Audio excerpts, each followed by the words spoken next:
नमस्कार दोस्तों, मैं हूं आपका दोस्त संचित। स्वागत करता हूं नॉलेज गेट प्लेटफॉर्म पे। आज इस वीडियो में बात करेंगे Haryana PGT computer science vacancy के बारे में, जिसका नोटिफिकेशन कल यानी कि 5 फरवरी को रिलीज किया गया है और 1672 पोस्ट यहाँ पर है। अगर आप टीचिंग कैटेगरी के अंदर प्रिपेयर कर रहे हैं तो पूरी वीडियो जरूर देखिएगा, बिकॉज बहुत सारी चीजें और बहुत सारे पैटर्न आपको जानने के लिए मिलेंगे। सिलेबस आमतौर पे क्या होता है, क्यों ये नोटिफिकेशन आया, कंप्यूटर साइंस में इंडिविजुअली और किसी ब्रांच में नहीं, सिर्फ कंप्यूटर साइंस में इंडिविजुअली इतनी सारी वैकेंसीज क्यों आई हैं हरियाणा के अंदर। और अगर आप हरियाणा से हैं या आपने एचसेट लिखा हुआ है तो आपकी बल्ले बल्ले हो गई, बिकॉज मोर एंड लेस अगर आप सीरियस एस्पिरेंट हैं तो ज्वाइनिंग पक्का है। बट अगर आप हरियाणा से नहीं हैं, आपने एचसेट नहीं भी लिखा, तो भी इस वीडियो के अंदर बहुत सारी चीजें आप समझोगे कि अगर गवर्नमेंट जॉब आपको चाहिए और आने वाले 2-3 साल के अंदर चाहिए, और अगर आप कंप्यूटर साइंस के हो, तो क्या आपको सिलेबस पढ़ना है, कौन कौन से पेपर आपको लिखने हैं, सारी बातें डिटेल में जाके समझाऊंगा, है ना। तो थोड़ी सी लंबी वीडियो हो सकती है, मे भी हो। नोटिफिकेशन पूरा समझेंगे, उसका पैटर्न क्या है और कैसे आपको करियर वाइज आगे बढ़ना चाहिए, सारी जानकारी इस वीडियो के अंदर मिलेगी। तो पहले समझाता हूँ प्रॉब्लम हुई क्या थी हरियाणा के अंदर, इतना बड़ा नोटिफिकेशन कैसे आया। लास्ट जो रिक्रूटमेंट हुआ था पीजीटी कंप्यूटर साइंस का, 2003 का एडवर्टाइजमेंट था। बहुत लंबी वैकेंसी चली, 1-2 साल पूरी प्रोसेस में लगे। और मजे की बात है कि जो फाइनल जो रिजल्ट आया, जो शॉर्टलिस्टिंग हुई इंटरव्यू के लिए, वो सिर्फ 39 कैंडिडेट्स की हुई और 1600 से ज्यादा सीटें थी।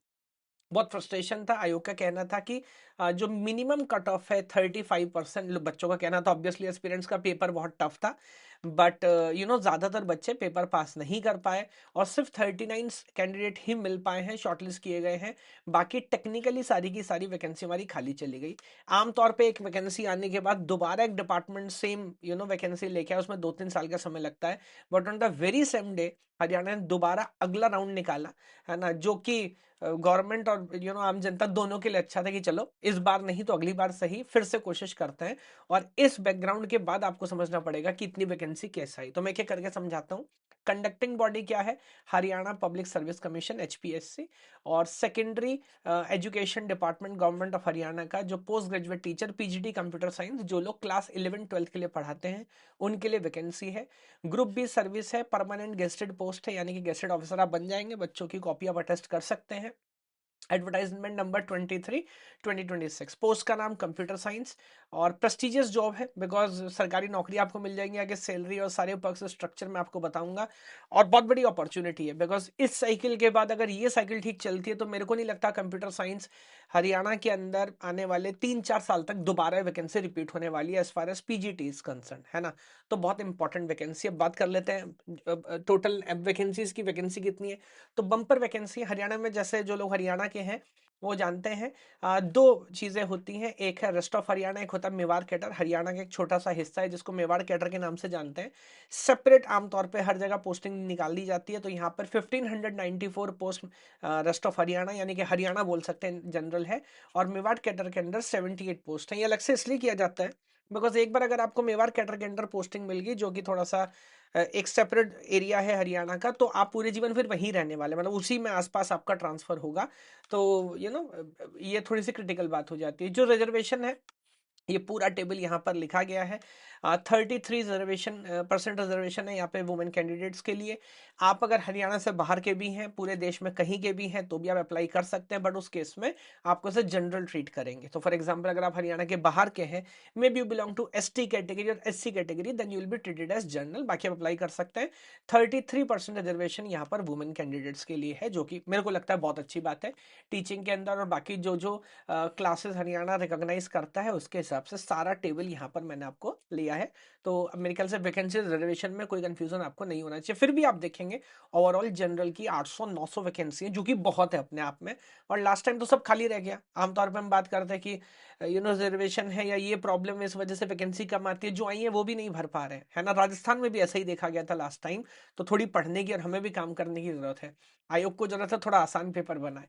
तो बात कर लेते हैं एजुकेशनल क्वालिफिकेशन। तो या तो आपने एमएससी कंप्यूटर साइंस किया हो, 2 साल का रेगुलर होना चाहिए। एमसीए किया हो 3 साल का। बीटेक यहाँ पर एलिजिबल है, सीएससी आईटी दोनों में से किसी ब्रांच में किया। आईटी वाले यूपीएल ग्रेड में बड़े कंफ्यूज थे, यहाँ कोई प्रॉब्लम नहीं है।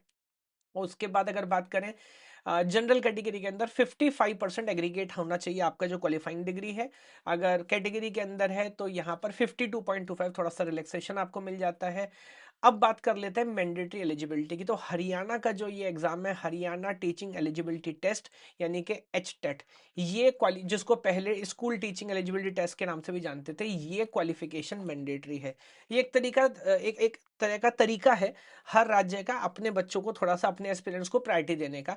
तो ऐसा नहीं है कि अगर कोई नॉन हरियाणा वाला है वो ये पेपर नहीं दे सकता, आप दे सकते हैं। अब डिपेंड करता है जिसने पहले पेपर दिया होगा, है ना। ऐसा नहीं अभी जो आने वाले टाइम में पेपर कंडक्ट होगा, ऑलरेडी मैं भी रिजल्ट की बात करूंगा, जो ये पहले पेपर लिख के क्वालिफाई कर चुके हैं, यहाँ पे सिर्फ वही बच्चे एलिजिबल है, वही एस्पिरेंट्स एलिजिबल, बच्चा कहना भी ठीक नहीं है, वही एस्पिरेंट्स यहाँ पे एलिजिबल होने वाले हैं। ठीक है, उसके बाद एग्रीगेट बोल दिया गया है 10, 12 और ग्रेजुएशन का जो आपका या पोस्ट ग्रेजुएशन का जो एग्रीगेट परसेंटेज है वो 50 से अबव होना चाहिए, अगर एवरेज निकाल ले, जो मुझे लगता नहीं कोई बड़ा प्रॉब्लम होने वाला है। उसके बाद या तो 10th क्लास में हिंदी या संस्कृत आपके पास रही हो, या तो 12th में या बीए में या एमए में। बीए में तो सीएसआईटी वालों पे एलिजिबल नहीं है। बेसिकली 10th या 12th क्लास में, 10th क्लास तक ज्यादातर लोग हिंदी पढ़ते हैं, ये भी बड़ी प्रॉब्लम नहीं है। हिंदी एज वन सब्जेक्ट होना चाहिए, इंडिविजुअली उसके मार्क्स के बारे में कोई बात नहीं कही गई। तो ये हमारी एलिजिबिलिटी हो गई। इंपॉर्टेंट क्या है, बीएड बीएलएड ऐसा कुछ नहीं, हरियाणा में अभी भी एग्जामिशन है। बाकी सब सब्जेक्ट्स के अंदर बीएड कंपलसरी है, सीएसआईटी में बीएड का कोई लेना देना नहीं है, आप अप्लाई कर सकते हैं, बट एस्टेट आपका होना चाहिए, है ना। अब यहां पर हो सकता है आपका एस्टेट नहीं है, बोलो आगे वीडियो देखने का क्या फायदा, समझाऊंगा आपको पूरा पैटर्न क्या है वैकेंसी का, पूरा आइडिया क्या है, आपको सारी चीजें समझ आएंगी। आगे बढ़ते हैं, एज की बात कर लेते हैं। तो एज अच्छा खासा है, आमतौर पर सरकारी नौकरी 28 साल 30 साल की होती है। तो यहाँ पर आप देखेंगे 18 साल से 42 ईयर्स तक की यहाँ पे एलिजिबिलिटी है। उसके अलावा कैटेगरी के हिसाब से जो रिलैक्सेशन है वो भी है। तो आप देख सकते हैं कि कहीं कहीं तो 52 ईयर तक आप जा रहे हैं। तो बहुत शानदार आइडिया है। सैलरीज और पक्ष की बात कर लेते हैं। तो सैलरी आप देखेंगे तो लेवल 8 की यहाँ पर जो है पे लेवल आपका होने वाला है 47 से 151। स्टार्टिंग सैलरी बेस जो होगा आपका 47,600। अब मैंने जो अपना अंदाजा लगाया हिसाब से ग्रॉस सैलरी कुछ 75 to 80,000 पर मंथ पहले महीने से आपके अकाउंट में आने लगेगी। जो आपके जितने डीए एचआरए वेचआरए जितने भी चीजें हैं वो अगर सब मिला लेते हो तो कुल मिला के बहुत शानदार है। पेंशन आपको हमेशा मिलने वाली है। जो मेडिकल फैसिलिटी है, जो जो बेसिक चीजें होती है, एनुअल इंक्रीमेंट है, और डीए अलाउंस आपका साल में 2 बार बढ़ेगा। तो कुल मिला के सरकारी नौकरी के जो सारे एडवांटेज हैं वो सारे एडवांटेज आपको मिलता है। तो यहाँ भी कोई प्रॉब्लम नहीं है। आगे बढ़ते हैं, बात कर लेते हैं सर सिलेक्शन कैसे होगा, सिलेक्शन प्रोसेस बताइए। तो एक एक करके शुरू करता हूँ। सबसे पहले आपका 3 स्टेज का पेपर है। पहले स्क्रीनिंग पेपर होगा, पेपर 1, फिर होगा पेपर 2, उसके बाद आपका होगा इंटरव्यू। तो पेपर 1 आपका होने वाला है ना, जिसमें अगेन आपके बेसिक फंडामेंटल यहाँ पर टेस्ट किए जाएंगे, जितनी वैकेंसी है उनसे 4 गुना। तो अगर मैं एवरेज पकड़ लूँ 1600, तो 16 × 4, है ना। अब मान लीजिए मोटा मोटा 60 कुछ 6 साढ़े 6 हजार बच्चों को या एस्पिरेंट्स को यहाँ पे शॉर्टलिस्ट किया जाएगा। मिनिमम परसेंटेज आपके 25 होने चाहिए। तो अगर उससे कम बच्चे मिले तो फिर जितने मिले उतने के साथ आगे बढ़ेंगे, ज्यादा होंगे तो 4 गुना बच्चे यहाँ से आगे बढ़ने वाले हैं। इस पेपर में आप जो भी करते हैं ये सिर्फ क्वालिफाइंग पेपर है ना। इसका जो मार्क्स है वो आपका फाइनल मेरिट में ऐड नहीं होगा। एक बात यही बता दूं, सिलेबस पेपर 1 पेपर 2 दोनों का सेम है, दोनों का सेम है। बस फर्क इतना है, पेपर 1 हमारा ऑब्जेक्टिव है, जिसमें आपके आई थिंक 100 क्वेश्चन आएंगे, 120 मिनट 2 घंटे में आपको करना है। और पेपर 2 जो है वो आपका डिस्क्रिप्टिव है, जहां पे 3 घंटे का पेपर है। अभी थोड़ा सा स्ट्रक्चर भी मैं आगे आपको बता दूंगा, पेपर का पूरा फॉर्मेट क्या है ना। तो सब्जेक्ट दोनों में सेम है। पेपर 2 में अगेन थोड़ा सा डीप लेवल पे जाके आपसे बात करेंगे। फाइनल मेरिट में 87.5% वेटेज आपकी जो सेकंड पेपर होगा उसकी होगी। पेपर 1 पेपर 2 साथ साथ नहीं होंगे, लगभग 2 महीने का गैप होगा दोनों के अंदर। भी टाइमलाइन भी आगे स्टडी करूंगा। यहां से कुछ डबल कैंडिडेट, तो अगर 1600 समथिंग वैकेंसी है तो कुछ 3 साढ़े 3 हजार बच्चे इंटरव्यू के लिए पहुंचेंगे। तो मान लीजिए आधे बच्चे यहाँ पर, आधे एस्पिरेंट छट जाएंगे, है ना। और यहाँ पर 35% मिनिमम मार्क्स आपके होने चाहिए अगर आप इंटरव्यू के लिए क्वालिफाई करना चाहते हैं। इंटरव्यू का वेटेज आप देख सकते हैं वो है 12.5%। तो जो फाइनल मेरिट बनेगी वो आपका जो स्टेज 2 का पेपर होगा, पेपर 2 बोल सकता हूं वो, और इंटरव्यू को मिलाकर बनेगी। पेपर 1 सिर्फ आपका एक तरह का फिल्टर है, एलिमिनेटिंग पेपर है ना। तो 3 स्टेज की पूरी प्रोसेस आपको समझ आ गई। टाइमलाइन आगे बताऊंगा, स्ट्रक्चर समझा देता हूं। पेपर 1 टोटल 100 क्वेश्चन आने वाले एमसीक्यू, है ना। और 2 घंटे का पेपर होगा, तो लेवल आप समझ सकते हैं, लगभग 1 मिनट मिलेगा क्वेश्चन आपको सॉल्व करने के अंदर।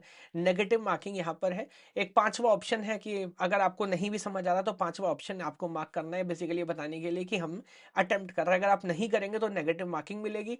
और अगर आपने खाली छोड़ दिया तो उस केस में 10% आपके 10% से ज्यादा क्वेश्चन अगर आपने खाली छोड़े तो फिर आप डिस्क्वालीफाई हो जाएंगे। तो वो बेसिकली मेरे ख्याल से चीटिंग वगैरह से बचने के लिए आपको मार्क करना जरूरी है। उसके बाद बात कर लेते हैं सब्जेक्ट की मैंने बताया 3 घंटे का पेपर होगा। अभी एग्जैक्ट स्ट्रक्चर नहीं है, लेकिन अगर कुछ अंडरस्टैंडिंग देखें, लास्ट टाइम का पैटर्न देखें, तो मेरा ऐसा मानना है कि 15 क्वेश्चन यहाँ पर आपको मिलेंगे। 18 क्वेश्चन टोटल मिलेंगे, 15 करना होगा, चॉइस होगी, और हर क्वेश्चन 10 नंबर का होगा। 150 नंबर का आपका ये ओवरऑल पेपर होने वाला है। 3 घंटे आपको मिलेंगे पेपर लिखने के लिए, है ना। ओवरऑल वेटेज मैं आपको पहले समझा चुका हूँ कि जो पेपर 2 आपका है 87.5% उसके, और इंटरव्यू के 12.5% से मिलके आपकी मेरिट बनेगी। तो ये पैटर्न हमने समझ लिया। हिस्टोरिकल प्रॉब्लम मैं आपको पहले समझा चुका हूँ। पुरानी भर्तियों से हम क्या सीख सकते हैं। तो 1711 वैकेंसी थी, सिर्फ 39 कैंडिडेट ही आ पाए, और बाकी सारी की सारी सीट आपकी वैकेंट रह गई। प्रॉब्लम क्या थी, ये अगेन जो कट ऑफ इस बार है वो पहली बार भी थे, या तो पेपर मान लीजिए थोड़ा हार्ड था, जो भी था, कि बच्चे मिनिमम पासिंग कट ऑफ ही पास नहीं कर पाए, कॉम्पिटिशन तो भूल जाइए, है ना। तो आयोग थोड़ा आसान पेपर बनाएगा, चेकिंग थोड़ी आसान करेगा, और थोड़ी हमें मेहनत करने की जरूरत है। डिस्क्रिप्टिव में तो ठीक है, बट अगर ऑब्जेक्टिव पेपर भी हम पास नहीं कर पा रहे तो हमें भी थोड़ा सा यहाँ पे सीखने की और काम करने की जरूरत है। अब बात कर लेता हूँ सिलेबस की। तो सिलेबस मैंने बड़ा डिटेल में एनालाइज किया, कंप्यूटर साइंस की बात करें तो। और ज्यादातर जो लोग EMRS की, KVS NBS की तैयारी कर रहे हैं, कुछ लोगों ने फॉर्म भरा भी हो गया, हु बहू बहुत सारे टॉपिक मैच है। जैसे CSO का पूरा topic word by word same है। कंप्यूटर नेटवर्क का पूरा सिलेबस सेम है, जो आमतौर पर PGD में पूछा जा रहा है। डेटाबेस पूरा वर्ड बाय सेम है, चाहे मैं थ्योरेटिकल टॉपिक्स की बात करूं या फिर SQL की बात करूं। ये सेक्शन थोड़ा सा यहाँ पर एक्स्ट्रा नोट रखा हुआ है, बट वो हम वैसे पाइथन में कवर करेंगे। उसके बाद बेसिक्स ऑफ कंप्यूटर, ये computer system, basics of algorithm, basics of operating system, जो आमतौर पर TGT PGT में पूछा जाता है उससे थोड़ा सा ज्यादा है, बट अगेन वेरी फंडामेंटल, को इसमें परेशान होने की बात नहीं। डिजिटल TOC कंपाइलर, ये आमतौर पर PGT कंप्यूटर साइंस में नहीं पूछा जाता, ना पूछा है। अच्छा है, बहुत बेसिक बात है, कोई कोई बड़ा आइडिया नहीं है, ऑलरेडी हम गेट नेट में सारी चीजें पढ़ा रहे होते हैं। सॉफ्टवेयर इंजीनियरिंग, इमर्जिंग टेक्नोलॉजी, ये फिर दोबारा हमारा TGT PGT का स्टैंडर्ड फॉर्मेट है कुछ, और ये हमारा पूरा का पूरा पाइथन। तो पाइथन पूरा डिटेल में है, सारा सिलेबस पाइथन का है, और ये भी TGT PGT आजकल का स्टैंडर्ड है, क्योंकि 10th 12th क्लास में CBSE बोर्ड में पाइथन ही पढ़ाई जाती है। तो इस वजह से पूरा डिटेल सिलेबस पाइथन का रहता है। मेरा ऐसा मानना है पूरे पेपर में भी 20 to 25% क्वेश्चन सिर्फ पाइथन से आपको मिलने वाले हैं। अब टाइमलाइन की बात कर लेते हैं। नोटिफिकेशन जैसा आप जानते हैं 5 फरवरी को ये रिलीज किया गया है। उसके बाद 16 फरवरी से आपकी एप्लीकेशन होनी चालू हो जाएंगी, मान लीजिए 10 दिन के बाद, और 9 मार्च तक ये एप्लीकेशन चलने वाली है। अगेन अगर अंदाजे की बात करूं, मेरे को ऐसा लगता है कि मई के लास्ट में या जून के शुरुआत में, है ना, कुछ शायद 15 जून की बात भी कर रहे थे, but I am not sure about this. तो मान के चलिए जून के फर्स्ट वीक में कहीं पेपर होना चाहिए। 3 महीने का गैप आपको मिलेगा, उसके लगभग 2 महीने के बाद, डिपेंडिंग आपका स्क्रीनिंग टेस्ट कब होता है, तो सब्जेक्ट नॉलेज टेस्ट आपका अगस्त सितंबर में कहीं होना चाहिए। और भगवान की दुआ से सब कुछ ठीक लगा और कोर्ट केसेस नहीं हुए जो हरियाणा में आमतौर पर पाए जाते हैं, तो नवंबर दिसंबर तक इंटरव्यू, और अगला सेशन शुरू होने से पहले आपकी ज्वाइनिंग हो जाएगी, है ना। तो ये है पूरी timeline. Application fees general category के लिए 2500 है, एंड अच्छा नहीं, जनरल फीस है 1000, कैटेगरी के लिए आई थिंक 250 है, और अगर पर्सनल विद बेंचमार्क डिसेबिलिटी है तो निल है। तो ये हमारी एप्लीकेशन, हालांकि मेरा फिर दोबारा यहाँ रिक्वेस्ट है कि ये इतनी फीस नहीं ली जानी चाहिए, 1000 रुपये भी स्टिल बहुत ज़्यादा होता है, बट कोई बात नहीं, चलिए। तो समरी मैंने आपको बता दी सर, बहुत शानदार मौका है। अगर एस्टेट आपने किया हुआ है तो जाहिर सी बात है आप इसका इंतजार कर रहे थे, लास्ट टाइम भी शायद आपने भरा हो, या तब तक हो सकता है आपका एस्टेट ना हुआ हो, है ना। तो आपको करना है। अब जो लोग वीडियो देख रहे थे और जिन्होंने अभी तक ये नहीं समझा, वो आपको समझना है। ये थोड़ा दिमाग लगाइए और देखिए आसपास के जितने राज्य आपके आसपास हैं जहां आप नौकरी कर सकते हैं पूरे जीवन भर, उन सबके स्टेट लेवल के जो क्वालिफाइंग पेपर है वो भरने हैं आपको, वो करने हैं। तो सेंट्रल वाले जो पेपर है वो तो करने ही है। मौका देख के जरा जैसे बोलते हैं आंख ना खुले रखना। मान लीजिए आप यूपी में हैं, आप बिहार में, बंगाल में, मान लीजिए झारखंड में, हरियाणा में, पंजाब में नौकरी कर सकते हैं, तो आपको पेपर लिख के रखना चाहिए। अभी वेस्ट यूपी वाले बहुत सारे बच्चे हो सकते हैं, हरियाणा हमसे 100 किलोमीटर दूर पड़ता है। तो आप अगर ये पेपर पहले से लिख के रखें और क्वालिफाई कर लिए हो सकता है बहुतों ने किया भी होगा, मैं मानता हूँ किया होगा। तो यहाँ पर मोटा मोटा सरकारी नौकरी तय है, वो भी इस कैडर की, कि पहले महीने आपको 80,000 सैलरी मिलेगी, लाइफ आपकी सेट हो जानी है। तो आपके लिए बड़ी इंपॉर्टेंट बात बता रहा हूँ, सरकारी नौकरी चाहिए तो ये सारे पेपर लिख के रखिए, चाहे राजस्थान है, हरियाणा है, यूपी है, बिहार है, लगभग सभी में ट्रेंड है ना। अभी जैसे बिहार का हुआ था, तो बहुत सारे बच्चों ने, यूपी राजस्थान में जानता हूँ सबने लिखा है, क्योंकि अब TRE 4 जब भी आएगा, आ जाए 2 महीने बाद आए, 6 महीने बाद, अब सब एलिजिबल है ना। तो बड़ी सीख आपको मिलती है। और अभी भी देखिए ये एग्जाम्पल है जहां B.Ed कंपलसरी नहीं है। अब सर हम इसमें क्या कर रहे हैं और क्या कर सकते हैं, क्योंकि टीचिंग के अंदर पिछले कुछ टाइम में बहुत शानदार काम हमने किया है। चाहे मैं एमआरएस की बात करूं, केवीएस एनवीएस की बात करूं, सबसे ज्यादा बच्चे हमारे पास हैं और सबसे शानदार तरह से क्वालिटी में हम पढ़ा रहे हैं। कारण क्या है, और किसी सब्जेक्ट के लिए हम पढ़ाते नहीं है।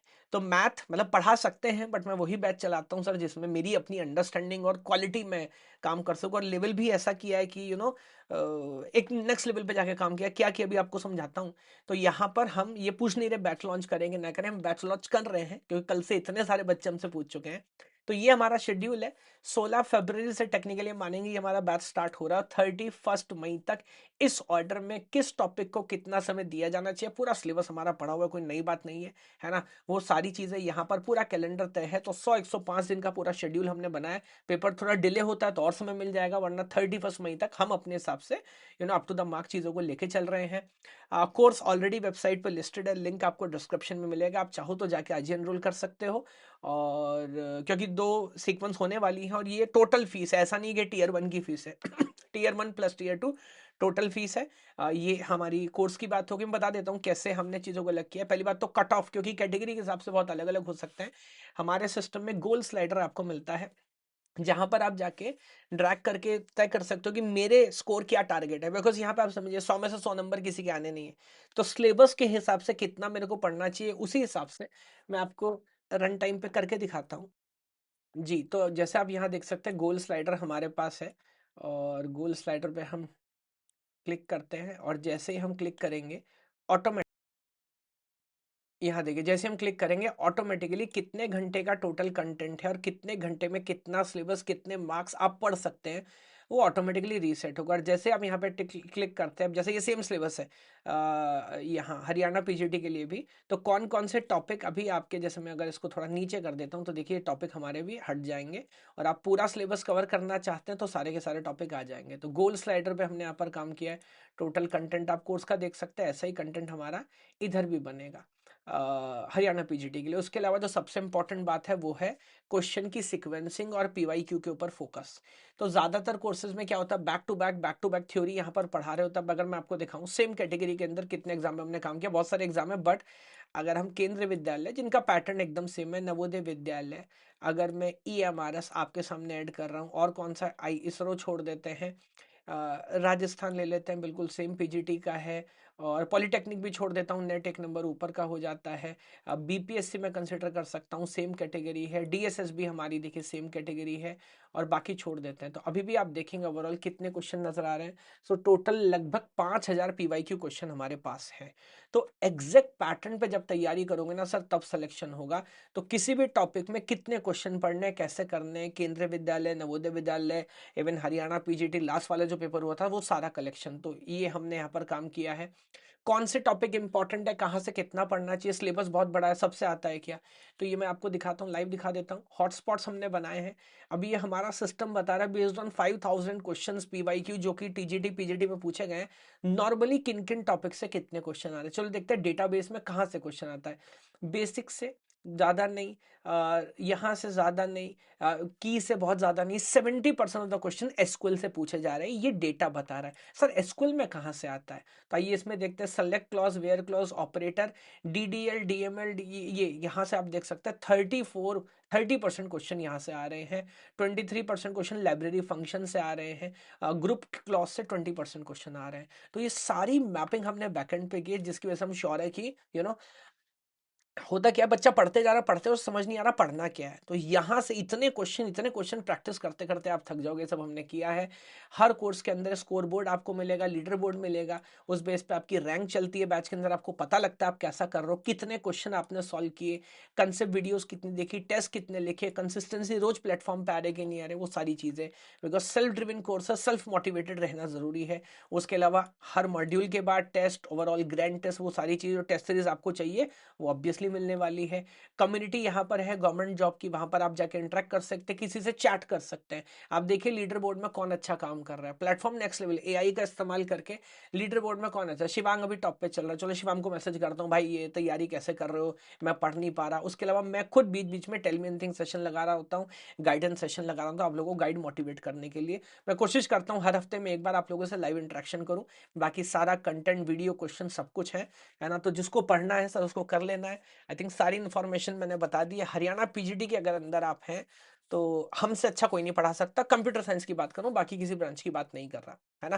कंटेंट हम धीरे-धीरे ऐड करना स्टार्ट कर चुके हैं, बट हम अपने हिसाब से ऑफिशियली कोर्स मान के चल रहे हैं। 16 फ़ेब से स्टार्ट करेंगे, इसी ऑर्डर में पढ़ना है, इसी ऑर्डर में टेस्ट कंडक्ट होंगे, इसी ऑर्डर में मैं लाइव क्लास में आपके साथ इंटरेक्शन करता रहूँगा, है ना? चलिए, थैंक यू सो मच। इस वीडियो को आपने यहाँ तक देखा है तो पक्का सीरियस एस्पिरेंट है। विचार करिएगा, हमसे पढ़ें, किसी और से पढ़ें, वैसे हमसे ही पढ़िएगा, है ना? या सेल्फ स्टडी करें, बट बहुत सीरियस मौका है और इस बार नौकरी हाथ से जानी नहीं चाहिए, है ना? तो आप लोगों को बहुत-बहुत प्यार, भगवान आप सबको खुश रखे। जय हिंद, जय भारत।